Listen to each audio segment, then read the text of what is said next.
Welcome to Newsworthy Stories with Jacqueline Jimenez. I've been sharing stories about the success behind the Broward and Beyond Business Conference. And one of the things that made it successful were the subject matter experts they invited.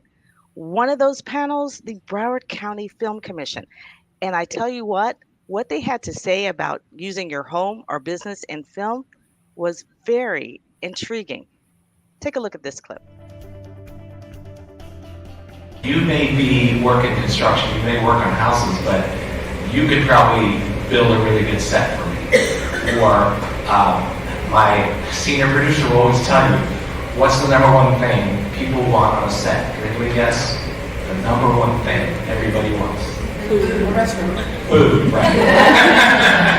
And what the Film Commission hosts as far as a directory goes is a production directory, which is services, crew, resources, and a locations database. So that would be where you would list your location if you were able to host a production. So those restaurants, they can host the crew for lunch during the day, and if they close after hours overnight or certain times during the week or on a weekend, and they can host a scene, that's very essential too, because productions are constantly looking for settings.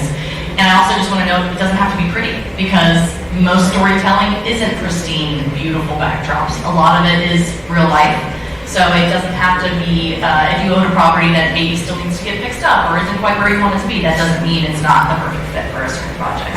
And I'm just going to say that, Andy, close your ears, but you actually can make really good money as a location. So utilizing your businesses or homes, there's a lot of money to be made in that. He would be the one who would be negotiating that down.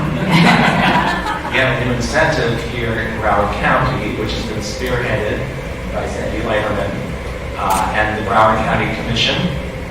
And so we're seeing a resurgence in film production here. The most important resource I'm always looking for is people. Another example is, Broward College has a great film program. I've hired over the years multiple students that are in their film and video program to shoot content. So you have your restaurant or your business, you need content. Maybe you can't necessarily afford the major agency just yet, but you have students that are coming out of college or are still in college that have great skill sets, and this is now providing an opportunity for them to build their portfolio and also to kind of nurture that new video content person that's going to have a studio and it's going to help kind of grow this community here. So joining me now to talk more about the Broward County Film Commission is Film Commissioner Sandy Lighterman. Sandy, thank you for joining me. Hi, Jacqueline. Thanks for having me. I really am going to enjoy this. Yes, you are, because I tell you what you had to say was like, what? I stood back and I was like, people need to know, what is the Film Commission? So Film Commission in general, I'll just do that and then I'll kind of back it into what we do.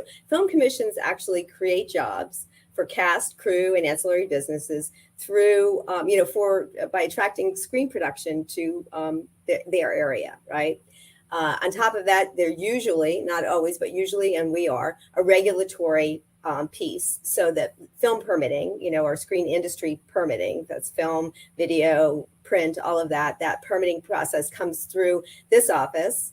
And so I'll make it broader. It is our office that permits for 26 of the 31 municipalities. And what that does is that actually, we're the liaison between the production company, the community, and the municipalities. And what that does is, because of what we're trying to do, is we streamline the efforts, we make it cost effective and film friendly by working with our municipalities very closely. So that's part of it. There's a lot more that we do education wise, into the community, and obviously wanting to create opportunities for small businesses. And one of the things that just struck me was the fact that you were looking for, the different types of things in businesses and using someone's property. I mean, that was something I was like, wow, that can impact all of South Florida for a number of reasons. Well, yeah, absolutely. A lot of people don't realize, whether it be your business or your house or even an empty lot, right? That can actually be very attractive to production. An empty lot can be parking for production, and there is a revenue stream that comes from that.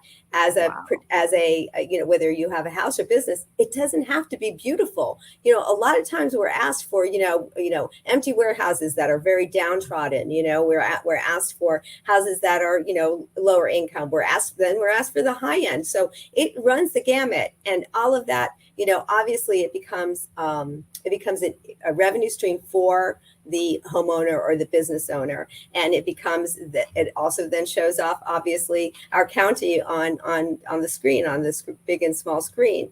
But it's not just not even just for locations, right? So that business, whether it be for example a restaurant, right, they can be a location, but they also can be a caterer in the industry, as long as they learn sort of the ins and outs of catering, which is a little different than it is in a different situation, or like for a wedding. But that's part of our future of hoping to kind of teach crossover training between businesses and and the industry, and what's expected in the industry, and how businesses actually can cross over into working with the industry.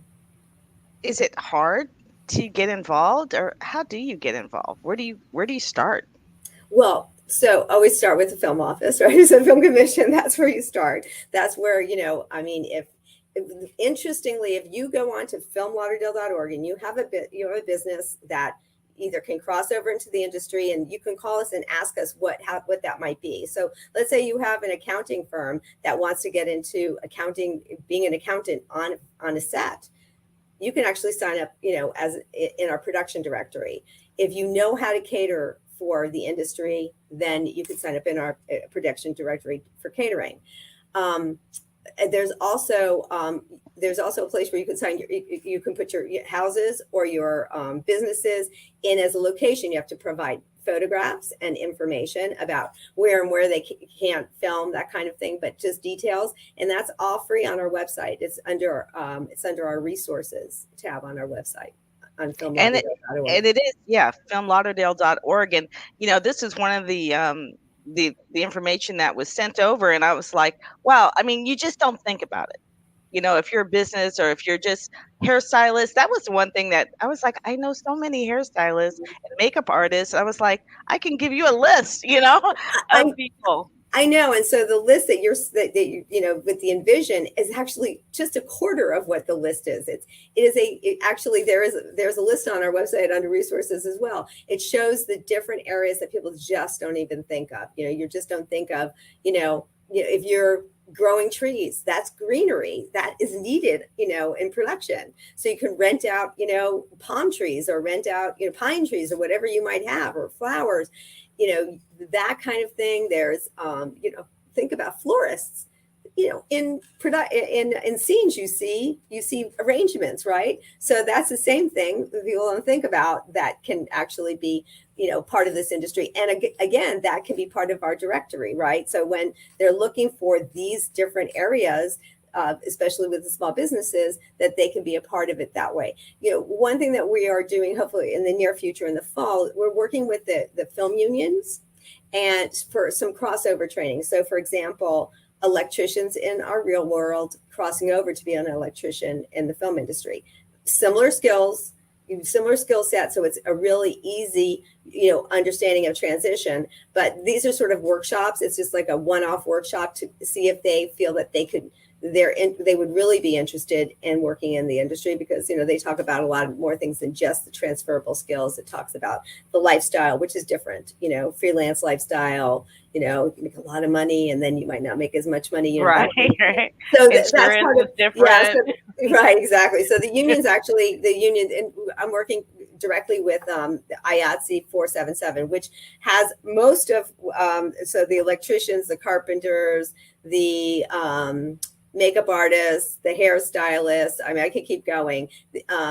The I'm trying to think what's else. There's a slew of the trade side of this industry that is in this particular local. We also are going to be working with the, 477 doesn't have hair and makeup. That's another union. That's 798. And this is across the state. So we're going to be working with them when we get to that point. But right now we're focusing with 477 to get this started with easy things like electricians to electricians or construction workers to being carpenters on set, right? Or even just carpenters to carpenters on set on how you build a set, which is totally different. It's not to be structurally sound. It's just so it stands up there for enough time for you to shoot the scene. And then you can blow on it, it'll just fall down. Pretty much. So there's those transferable skills, and accountant is another one. We are talking about, hair or makeup. That's actually, interestingly, one of the more difficult skills to transfer. And I'm going to tell you why. That is because most hair or makeup stylists they know what they can do currently, but they don't know about the past. So as a hair and makeup stylist and a wardrobe stylist as well, you have to understand about researching for period pieces, wigs, things that you wouldn't normally be doing, in a normal hair salon or in makeup. So that's a little bit more difficult of a crossover, but we're talking about it. But that's just some of, we're moving towards this. And I really do think we're going to have at least 3 or 4 of these workshops in the fall. So excited about that. So that if they're after that workshop, if the discipline or the business is interested in moving forward, then they can actually, work with the union to see how they could actually take the next steps to move forward. Now, talk about some of the initiatives that you have out there. I know I have a couple of slides, but I'm not sure which ones you're going to go to first. I'm going to listen to you, and then maybe I'll pop up the right one. Well, okay. So our initiative, obviously, as I said, what the Film Commission does is create jobs. And to do that, we have to attract the screen production here. And because of very luckily a very supportive commission and administration, we have the largest incentive program in the state.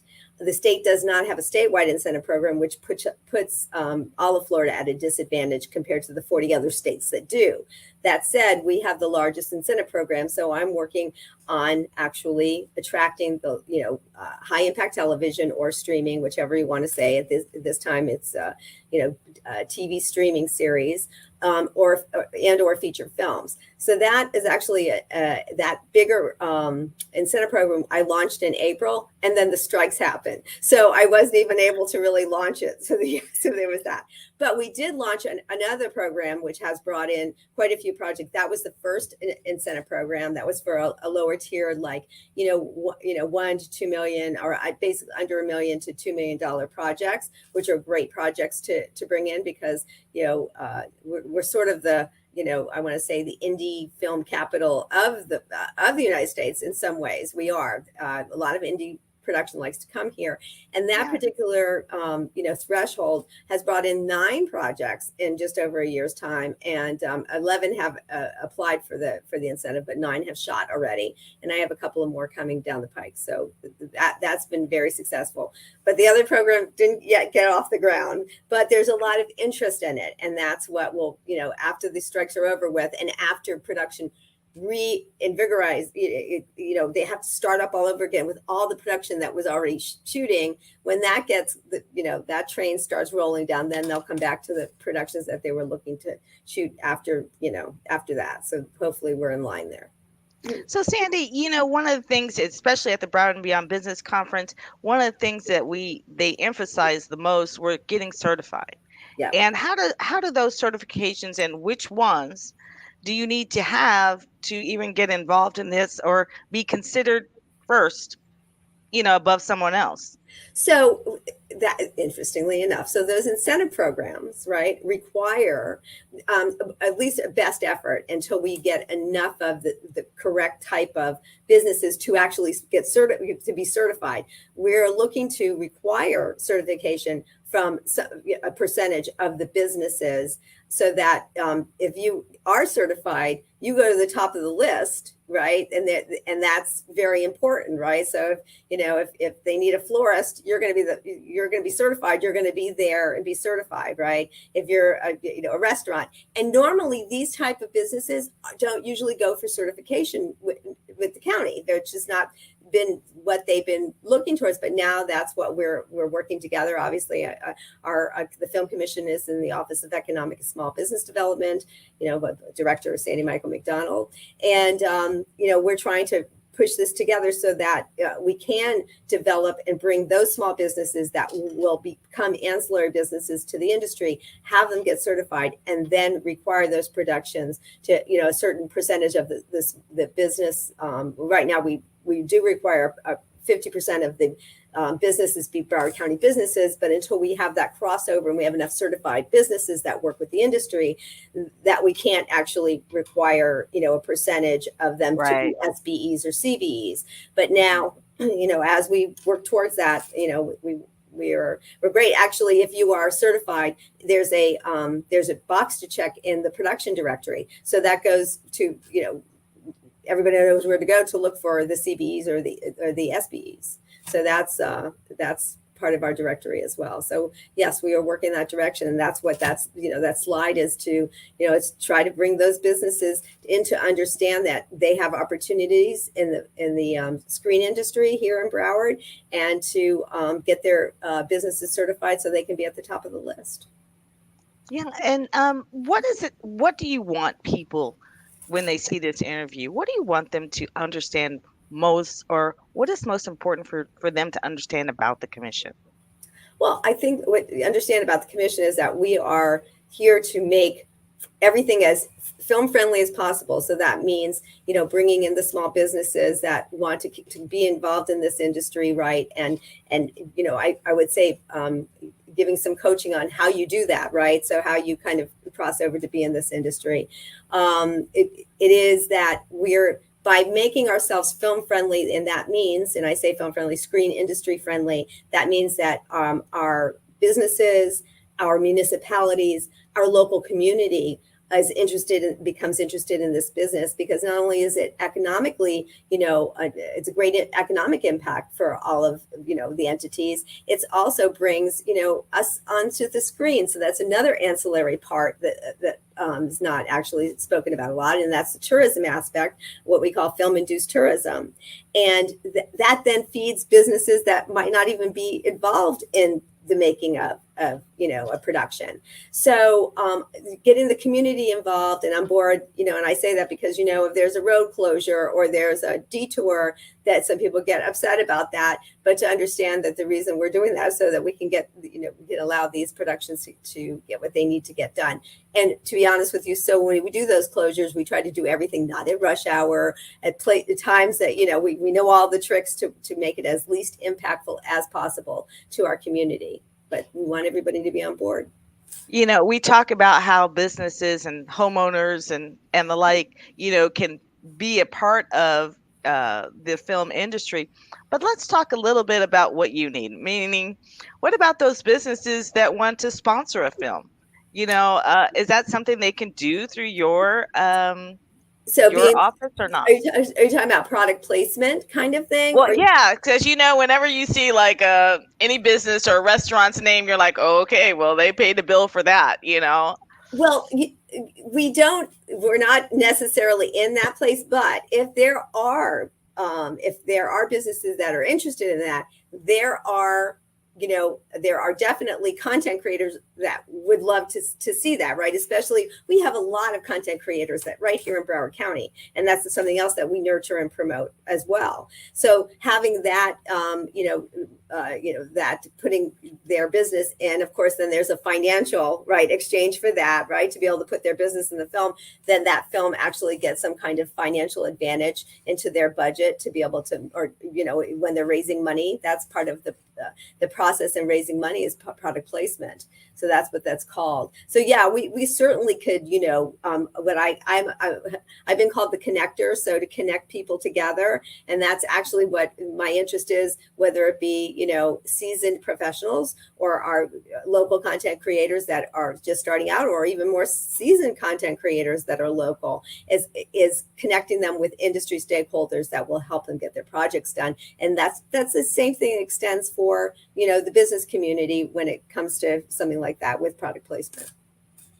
Yeah, and I think there's so much that you can talk about, with the Film Commission. That's why I think you really have to go to filmlauderdale.org, find out what's available there. I was just fully intrigued, and I was like, wow. I just kept saying, wow, when I was listening to your panel at the Broward and Beyond Business Conference. And it was just very exciting to hear such great opportunities. And really, that was the theme of the Broward and Beyond Business Conference. I mean, every room you walked into, there was something very unique about, what you were learning. It was just information. It was just all in one place. I really encourage you to mark your calendars for next year, and even the other things that are coming up with the Broward County Office of Economic and Small Business Development. They are always doing something, which is what attracted me to it in the first place.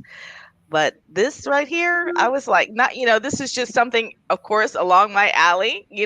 I lived in LA for 12 years, so I did the film, I was a part of all that. And so I was like, really, right here around the corner, so. It's our intent, we started this a little bit from the ground up, this Film Commission, 1.5 years ago. There was a previous film office that was in a different department. But then when I came from Miami-Dade County, I was Miami-Dade County Film Commissioner for 14 years. Before that, I was in the industry for a lot of years as a producer. I'm not going to say how many, makes me too old. So, but right there with you. But growing this and actually putting Greater Fort Lauderdale on the map is, it is a long process, because we have to really market it, and we have to lay the groundwork with the municipalities and all the things I was talking about. That's what we've been doing, for the last 1.5 years, to make us as film friendly as possible, so that we can attract, and then the incentive programs, so that it just starts, building till we can, people will look to Greater Fort Lauderdale to bring their business, their screen production. Well, I did want to not only, talk about, the Film Commission being at Broward County, but as we leave today, I want to end this on all the subject matter experts that were there. So I kind of put a compilation video together. But Sandy, such great information. I greatly appreciate it. And I look forward to hearing more about, what's happening in the future. Make this a home for you. Newsworthy Stories welcomes you. So when you've got something coming up, please let me know. We'd love to hear about it. Oh, thank you, Jacqueline. I look forward to contributing. Absolutely. Thank you. Thank you. Here's a look at what else was happening at the Broward and Beyond Business Conference. Questions getting answered at the Broward and Beyond Business Conference, sponsored by the Broward County Office of Economic and Small Business Development. Subject matter experts coming face to face with hundreds of business owners across South Florida. Here's a taste of the incredible conversations shared throughout the day. Office of Economic and Small Business Development. The economic development is the part that I do manage. And one of the things that we do is we offer a lot of training in our entrepreneurship program. And what we have is we actually use the Kaufman Foundation. We actually have three programs, 2 half-day sessions. One is called the Intentional Entrepreneur. This is for the entrepreneur who's just starting out, or you have an idea, or just started something, you just want to get an idea. How can I grow my business? The other one is listen to your business. That's for business owners who have been started 2, 3, 4 years, and you really want to grow. You want to get to that next level. So we have a program that actually get you there. But we will be engaging young people in an internship incubator experience, and I would love to get some of the expertise in this room to come and talk to them about your entrepreneurship experience. Please find me, see me while I'm here. I would love to just engage in conversations and ways that we can continue to inspire and motivate the next generation. And we're absolutely delighted to be at the Broward Beyond Conference. It gives us access to so many people that can use the tools that we have available to help entrepreneurs and small businesses grow their businesses. So to get everybody here at one time with all the other resources that are available to those people is really a spectacular opportunity for everybody, for us as well as the clients that are coming in. Hi, my name is Teresa Grandel. I am the Assistant Executive Director for the Allen B. Levan NSU Broward Center of Innovation, and we are here at the Broward and Beyond Business Conference. I'm very excited about this conference. This is our second time being here, and this conference is great because it's really bringing in the community around entrepreneurship. So it's your small businesses, your startups, your scale-ups, really what ends up driving our economic development for our region. So as the Levan Center of Innovation, we're here to show our support, but also to help raise awareness about the different resources and opportunities that entrepreneurs have in this community to make sure that they're successful in their endeavors. I'm a librarian at the main library in downtown Fort Lauderdale.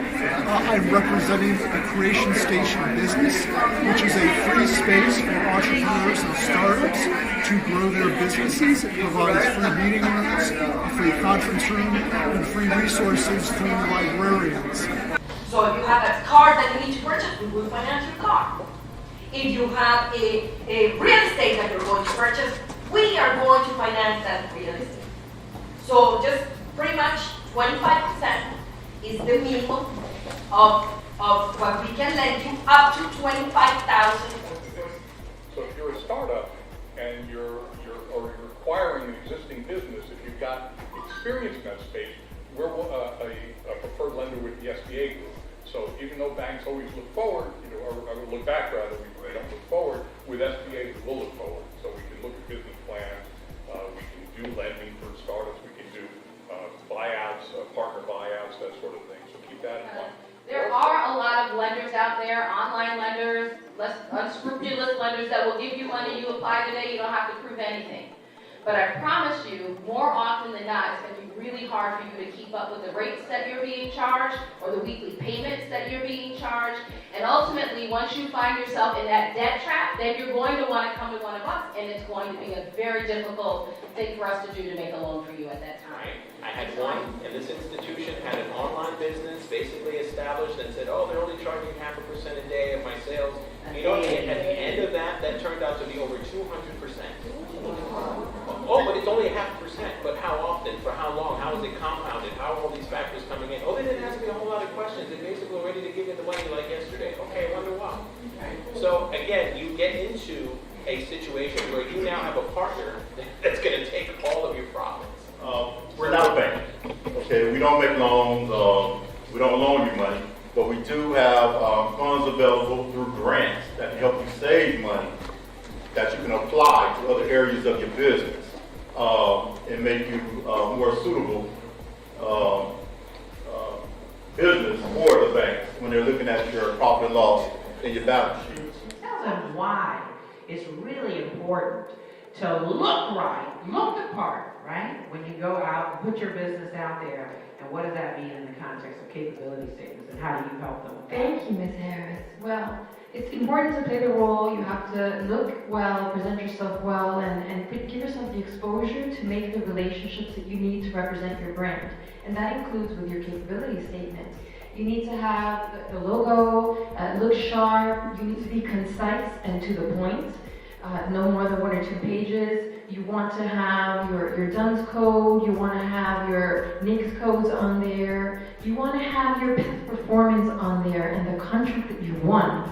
Bam, right away, you want them to see this person can meet my requirements as a contracting officer because they have done this in the past.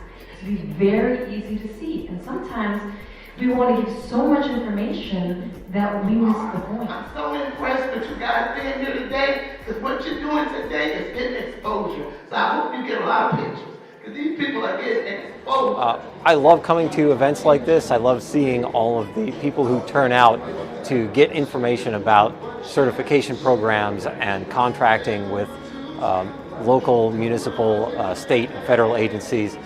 these are opportunities for entrepreneurs to hear directly from the agencies who are responsible about how to do business with them and how to grow themselves as entrepreneurs and make the kind of connections that they can't make just walking through the regular business world.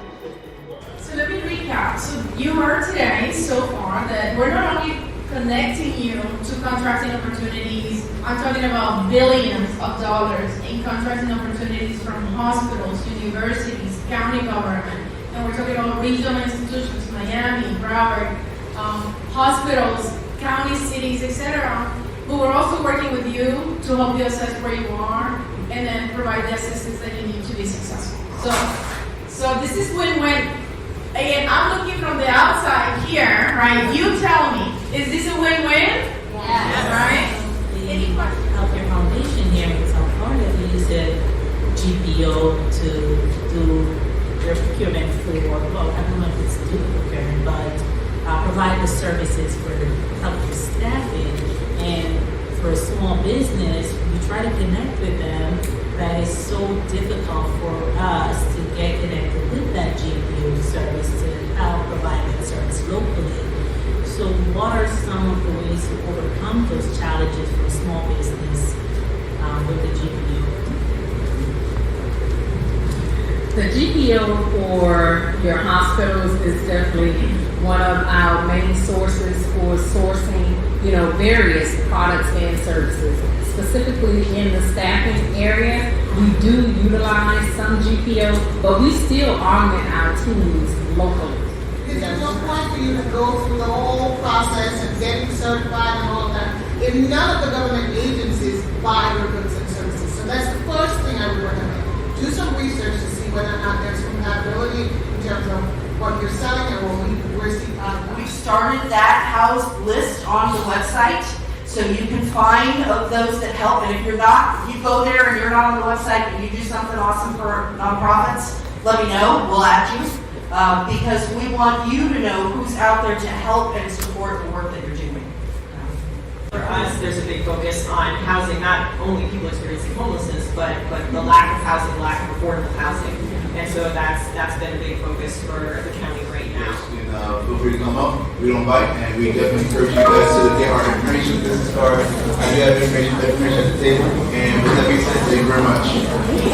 This is our main library downtown Fort Lauderdale. This is a rather challenging project. It is the plaza that has been shut down for a while. It's actually a historic restoration project.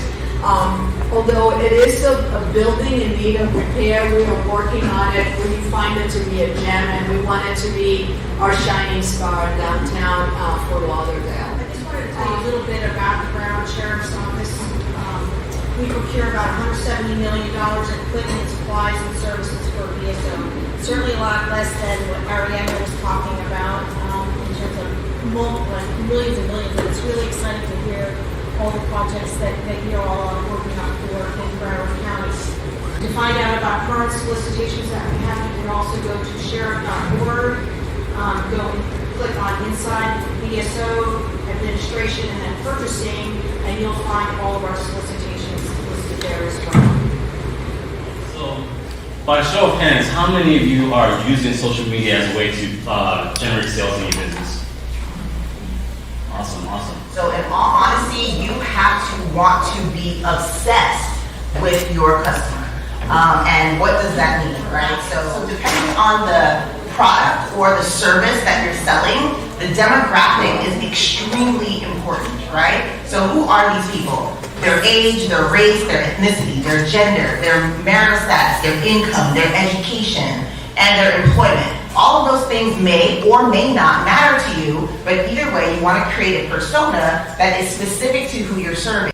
Doing business with Broward County Aviation requires a number of processes, and you may want to deal with the OESBD folks or the purchasing division for Broward County. So the projects that we have 4 projects at FLL, Fort Lauderdale International Airport, and 4 projects at North Ferry Airport. North Ferry Airport is a smaller airport that is part of the aviation department. the first project that we have that should come out probably in the next 60 days or so is a Terminal 3 chiller plant generator replacement. You may be working construction, you may work on houses, but you could probably build a really good set for me. Or my senior producer will always tell you, what's the number one thing people want on a set? Can anybody guess? The number one thing everybody wants. Food in a restaurant. Food, right. And what the Film Commission hosts as far as a directory goes is a production directory, which is services, crew, resources, and a locations database. So that would be where you would list your location if you were able to host a production. So those restaurants, they can host the crew for lunch during the day, and if they close after hours overnight or certain times during the week or on a weekend, and they can host a scene, that's very essential too, because productions are constantly looking for settings. And I also just want to note, it doesn't have to be pretty, because most storytelling isn't pristine, beautiful backdrops. A lot of it is real life. So it doesn't have to be, if you own a property that maybe still needs to get fixed up or isn't quite where you want it to be, that doesn't mean it's not the perfect fit for a certain project. And I'm just going to say that, Andy, close your ears, but if you, you actually can make really good money as a location. So utilizing your businesses or homes, there's a lot of money to be made in that. He would be the one who would be negotiating that down. We have a new incentive here in Broward County, which has been spearheaded by Sandy Leiterman and the Broward County Commission. And so we're seeing a resurgence in film production here. The most important resource I'm always looking for is people. And we never seem to have enough people. Visit Lauderdale, we have an entire team of people. If you have a big event or conference, email us, and then we will send out the bids to the hotels.